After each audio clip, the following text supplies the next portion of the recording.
In this moment, history is being made. Today, the greatest risk of global catastrophe doesn't look like this. Instead, it looks like this. Today, I am officially declaring a national emergency. Millions of Americans are worried after the worst day on Wall Street since the 2008 financial crisis. A global economic crisis has been coming for 10 years. None of the problems that happened in 2008 were fixed. There is an infinite amount of cash at the Federal Reserve. We will do whatever we need to do to make sure that there's enough cash in the banking system. More and more people will choose a currency that a government does not control.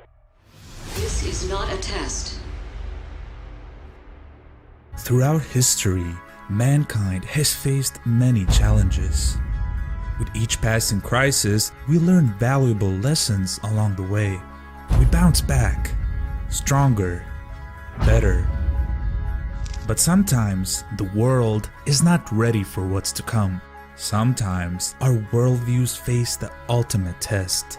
These periods define us. It was early December 2019 when health officials in China admitted they have a problem. In China, health officials have announced they expect to see the coronavirus outbreak intensify. The virus has already appeared in all but one of China's provinces. Growing concerns this morning about the worldwide spread of the coronavirus. There have now been more than 10,000 people infected with the virus in Italy. Well, governments globally are enacting strict measures to contain the coronavirus. All of Italy is going on lockdown. It's official. The 2020 Tokyo Olympics will be postponed by a year. Over 120 countries. It's called the invisible enemy, and that's what it is. It's an invisible enemy. Something unthinkable just weeks ago. Tonight, the U.S. has more confirmed cases of the deadly coronavirus than any other country in the world. There are now more than 1 million confirmed cases worldwide, although the true number could be much higher. Now, suddenly, we might be facing our biggest challenge in the past century, a worldwide battle against an opponent uncommon, unseen, and unnerving. Governments around the globe are scrambling to understand, track, and contain it. On March 11th, it was declared a global issue. It didn't take long for the global markets to react, and it seemed like it was 2008 all over again. The stock market is now down 21%. Traders here working the phone say a lot of their customers are freaked out, waiting to see how low the Dow will go. Really, you're seeing just broad-based declines across all of the major technology sectors. The heightened financial turmoil that we have experienced of late may well lengthen the period of weak economic performance and further increase the risk to growth. What started in America last year has now spread to every part of the world. This could be the most serious recession in decades. And that means life, as most Americans know it, is about to change, in some cases dramatically. The basic story of the 2008 financial crisis is familiar enough. Memories have centered on government recklessness and private criminality that led up to the crash. It is my opinion that you do not really understand the concept of banking. All the banks are broke. Bank Santander, Deutsche Bank, Royal Bank of Scotland, they're all broke. And why are they broke? It isn't an act of God. They're broke because we have a system called fractional reserve banking, which means that banks can lend money that they don't actually have. It's a criminal scandal, and it's been going on for too long. And most of the problem starts in politics and central banks, which are part of the same political system. We have counterfeiting, sometimes called quantitative easing, the artificial printing of money, which if any ordinary person did, they'd go to prison for a very long time. And yet governments and central banks do it all the time. The sheer effrontery of this is quite astonishing. It's central banks that manipulate interest rates, Commissioner. So when banks go broke through their own incompetence and chicanery, the taxpayer picks up the tab. It's theft from the taxpayer. Governments across the West rushed to bail out their ailing financial institutions. The problem was that the world's banks needed dollar funding, and the only institution that could fill that need was the Federal Reserve. Thus began a series of fiscal and monetary stimulus. The money printers were running at full capacity in an attempt to bail out the system. It's a stark reminder that central banks can basically print money out of thin air and slowly ruin the economy. When iconic US investment bank Lehman Brothers Holdings filed for bankruptcy, it shook people's faith in banks so much that a new class of asset, which did not have the backing of any formal bank, came into existence. You confiscate a few $1 billion out of private bank accounts and you print a couple $1 trillion, and all of a sudden, you know what happens? People start to worry. So out of this worry, we have something called the Bitcoin. Now, what's the Bitcoin? Bitcoin is an electronic online digital currency, was created about 3 years ago, kind of flew under the radar. Now it's starting to actually gain some traction. You exchange your dollars, you exchange your euros, whatever, you go onto these networks, and it's an accepted currency, and it's zooming in value lately. Just unbelievable how much this has taken off, and there are places that are beginning to actually accept this sort of universal digital currency. Kind of operates in the shadows, not regulated, but it's a total outgrowth of people starting to get worried about these currency crises, debt crises. Where are these things accepted? Still not a lot of places. I checked out online, not a lot of websites that you would recognize, but the places are kind of novelty clothing, gaming sites. This tells you how really insecure people are in this age of debt and currency crises and all the other things that we have going on in the world. We now had a decentralized, immutable system that could not be manipulated. We now had sound money. More than a decade later, Bitcoin has become one of the most debated and controversial financial assets. From a value below $1 in 2010, it went on to become the best performing asset of the decade. There was an investment in the last decade that turned $1 into $90,000. What is it? This is literally the top investment of the past 10 years. And would you believe it's Bitcoin, the digital currency? Yes, $1 in Bitcoin on January 1st, 2010 would leave you with 90,000 today. And that's even with Bitcoin off its best levels. It's about $7,200 US right now. It was above 20,000 US 2 years ago. It remains a very speculative investment, but you know, more and more retailers are accepting it as forms of payment. We see those ATMs that we're looking at as well, and some of the big investment banks are dealing with it now, adding some legitimacy to Bitcoin. But now, Bitcoin is facing its biggest challenge to date. What follows next is a chapter that's going to be written about in history books forever.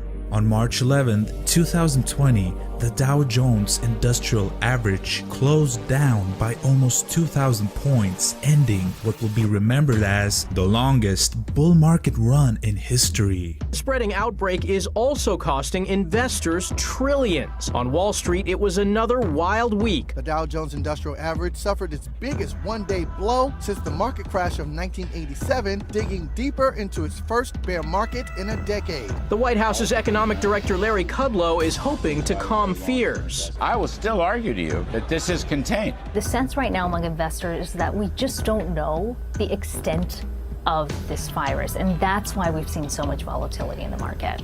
You are a 30-plus year pro. Have you ever imagined that we would see a few trading days like the ones that we have? I'd be lying if I said the answer was yes, unfortunately. No. The short answer is no. In the end, more than $2 trillion got wiped from American stocks. Global equities saw another $6 trillion of value erased. Every single asset in the world faced back-to-back losses. Stocks, credit spreads, treasuries were up one day, down the next as liquidity worries grew. Circuit breakers were triggered. Market volatility, a beast that's been dormant for years, awakened, and it wasn't slowing down one bit. Why was this happening? Right. That's way too much. It's just too much. All right, guys, sorry about that. There's nothing I can do about that, guys. We have seen some big paper sellers coming in. It all started out up above around 30. We are watching a liquidity crisis playing out in real time. Here they come to sell them again. 9.5 straight night, 20 straight night, even straight here. Now, guys, 8 halves are trading as well. With no liquidity, everyone is rushing at the door at the same time, looking to sell. The only problem, all buyers are now sellers. And that is when panic and chaos breaks loose. 5 evens are trading, 4 evens, 3 evens are trading here, 2 evens are trading. it was clear the world has been underestimating one unpredictable catalyst. There was no real way for the markets to price in this incalculable variable. We finally had the president come out with a response, and that there would be a variety of economic measures to address the market impact. The global market crash caused by this invisible enemy revealed an ugly truth about the economy. Lessons have not been learned. I think we're already on the verge of a big economic crisis. I think the situation that's happening in Asia with the spread of COVID-19 is going to precipitate an economic crisis. So that's certainly going to be blamed as the reason for the economic crisis. But a global economic crisis has been coming for 10 years. None of the problems that happened in 2008 were fixed. I think the average person really can understand that a lot of it was just swept under the rug and bailed out, and the average person isn't much better off than they were then. The future of finance worldwide will be with much more decentralization based on open protocols and open systems that can reach everyone, with a reduction in the need to authorize and vet participants, and instead build security mechanisms that do not depend on vetting, but depend in the kind of game theory that we see in proof of work and proof of stake systems and other consensus algorithms that might emerge. The future of finance is open, decentralized finance, and it will help bring the whole of humanity into an economic system that everyone can access. And I think that's going to happen. It may take several decades, however, to emerge that way, not because of the technology, but because of the geopolitics surrounding it. The ability of governments to control money gives them enormous power, and they're going to fight tooth and nail to preserve that power, even at the expense of their own people.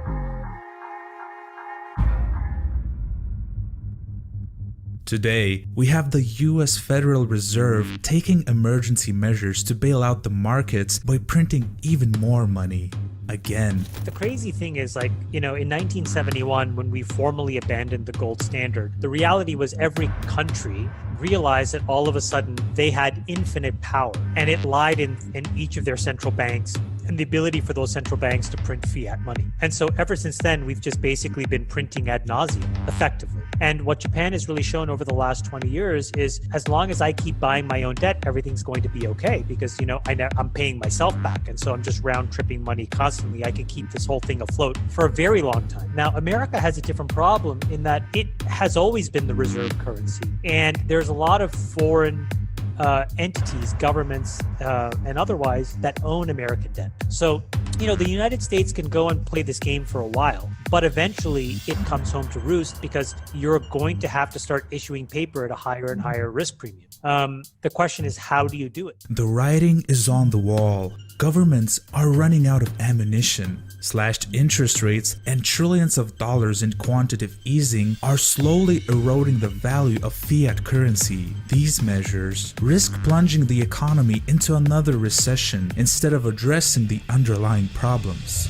Bitcoin was created to fix this. The way to think about this is, just like you said, it's gone from worth very little to worth a lot more. There's been many bull and bear cycles over that time period, really 4 of them that you could count. It's a volatile asset, but if you look at the underlying fundamentals, the strength of the computing network, etc., all of those things are hitting near all-time highs or all-time highs. So it's very encouraging. I think in terms of a store of value, it's still up over doubled this year. And so you're going to get this asset that can run 2, 3, 4x, and then it'll pull back a little bit, and then it'll run again. And when you have a store of value with artificial supply cap, you need increased demand for that price to continue to move upwards. Why would you own Bitcoin if you could own the US dollar? I ultimately believe that people are going to opt for something that is not manipulatable, is not seizable, is not censorable, not debaseable, etc. And so I think people are going to continue slow at first, but over time, more and more people will choose a currency that a government does not control. You see, this invisible enemy is just the needle that pops the central bank bubble, the catalyst that provides an exit ramp in the event of the inevitable currency collapse. Fiat money is designed to inflate indefinitely. It's a ticking time bomb. Bitcoin, on the other hand, was designed with a fixed supply of 21 million. Most importantly, it is not governed by a central entity that can decide to increase its supply in times of trouble. Thus, we are on the verge of witnessing the largest fiat exit in history. I think that this is the setup, meaning I think Bitcoin needed a moment like this for it to be relevant. We are driving, slowly, but we are driving towards a top of a cliff. And then we're going to drive much, much faster down that cliff. And at the end of it is a huge brick wall. The way we avoid it is by pivoting to a resilient economy where we introduced inefficiency and cost or debasement. The path dependence for Bitcoin is if it looks like path 2 is likely, it will really emerge as a flight to safety. And over the next 10 years, where this trajectory is going to take shape, and it is a 10-year trajectory, you'll have a lot of time to protect yourself and to hedge yourself. I've always thought of Bitcoin as a very binary investment, whether it goes from 80 to 8,000 to 6,000 to 3,000 to 13,000, it doesn't matter. This is either zero or it's millions, because what it will do is it will create a quasi gold standard. It'll create an index, except instead of having to own gold, where gold is owned by central banks, it is an instrument that has value that's determined by and between its participants, and it's owned by everybody. To free capital from the chains that banks and governments have wrapped them in is revolutionary in scope and monumental in size, like the internet, but bigger. Bitcoin is not just an alternative to money, it's a rejection of the current economic system. On our current trajectory, hyperinflation is inevitable. While governments are busy printing even more money, Bitcoin is about to see its incoming supply cut in half.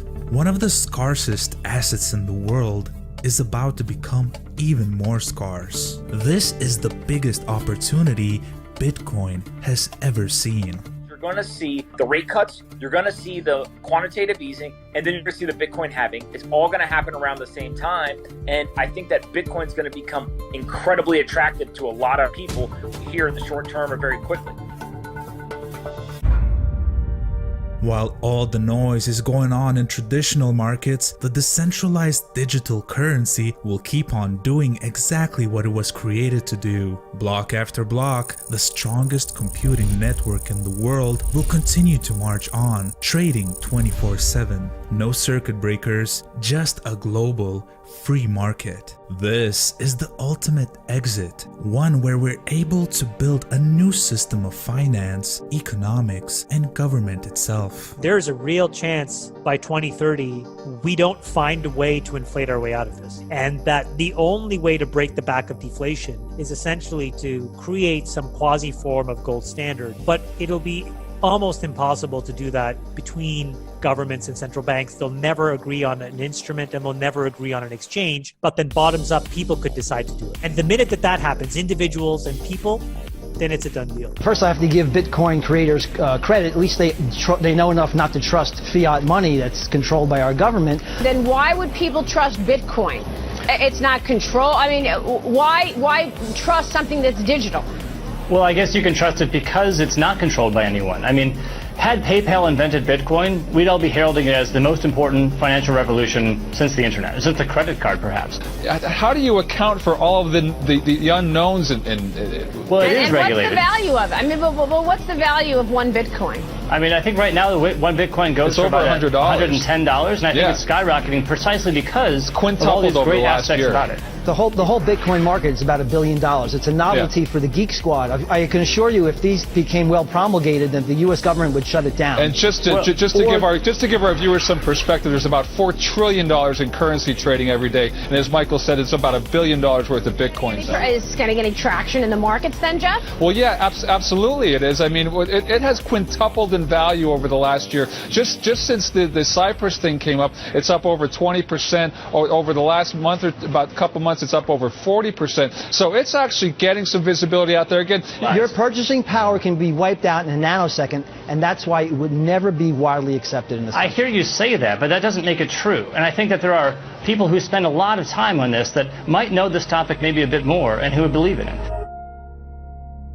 Nothing lasts forever. Humanity will bounce back. We always do. With each passing crisis, we come out stronger than ever. There's no need to panic. We don't have to hoard cans of spaghetti or go down into the basement. But we need to get going because time is not on our side. In fact, if there's one positive thing, it's that it can serve as an early warning a wake-up call to get ready. If we start now, we can be ready for the next epidemic. There's no way to measure just how bad the consequences of the current monetary policies will be. But if you think that at the end of all of this, somewhere, lies a digital immutable future, then you already know there is no exit plan for Bitcoin. Bitcoin is the exit plan.